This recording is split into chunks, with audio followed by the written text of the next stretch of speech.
ಬೇಳೆ ಸಾಂಬಾರು ಮಾಡುವ ವಿಧಾನ. ತೊಗರಿ ಬೇಳೆನ 2 ವಿಷಲ್ ಬರೆಸ್ಕೊಂಡಿದ್ದೀನಿ. ಬೀನ್ಸ್ ತಗೊಂಡಿದ್ದೀನಿ, ಟೊಮೊಟೊ, ಇದನ್ನ ಖಾರ ರುಬ್ಬಿ ಮಿಕ್ಸಿಗೆ ಹಾಕೊಂಡು ರುಬ್ಬಿ ಮಾಡೋ ಸಾಂಬಾರು. ಟೊಮೊಟೊ ತಗೊಂಡಿದ್ದೀನಿ, ಈರುಳ್ಳಿ ತಗೊಂಡಿದ್ದೀನಿ, ಕಾಯಿ, ಕೊತ್ತಂಬರಿ ಸೊಪ್ಪು, ಬೆಳ್ಳುಳ್ಳಿ, ಬೇಳೆ ಸಾಂಬಾರಿನ ಪುಡಿ. ಇದು ಟೊಮೊಟೊ, ಕೊತ್ತಂಬರಿ ಸೊಪ್ಪು, ಈರುಳ್ಳಿ, ಕಾಯಿ, ಬೆಳ್ಳುಳ್ಳಿ ಇದಷ್ಟನ್ನು ಸಣ್ಣಕ್ಕೆ ರುಬ್ಕೋಬೇಕು.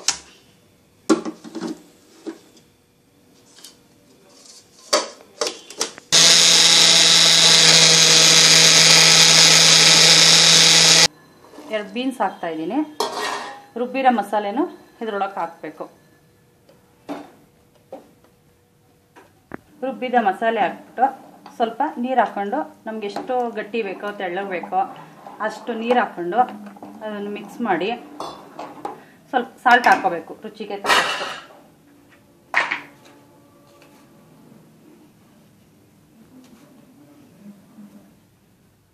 ಸಾಲ್ಟ್ ಹಾಕ್ಬಿಟ್ಟು ಮತ್ತೆ ಮಿಕ್ಸ್ ಮಾಡಿ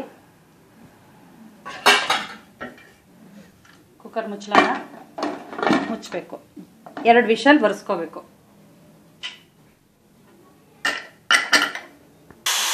ಇವಾಗ 2 ವಿಷಲ್ ಬರೆಸ್ಕೋಬೇಕು. ಈ ಥರ ಸಾಂಬಾರು ವಿಷಲ್ ಬಂದ ನಂತರ ಅದನ್ನು ಒಗ್ಗರಣೆಗೆ ಹಾಕಬೇಕು. ಸ್ವಲ್ಪ ಇಂಗು, ಸ್ವಲ್ಪ ಸಾಸಿವೆ, ಜೀರಿಗೆ, ಸ್ವಲ್ಪ ಮೆಣಸಿನ್ಕಾಯಿ 1-2, ಬೆಳ್ಳುಳ್ಳಿ, ಕರಿಬೇವಿನ ಸೊಪ್ಪು,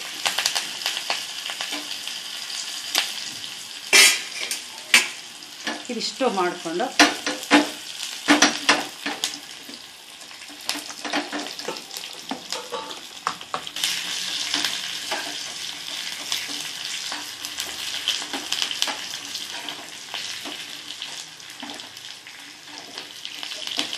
ಇವಾಗ ಸಾಂಬಾರು ರೆಡಿ.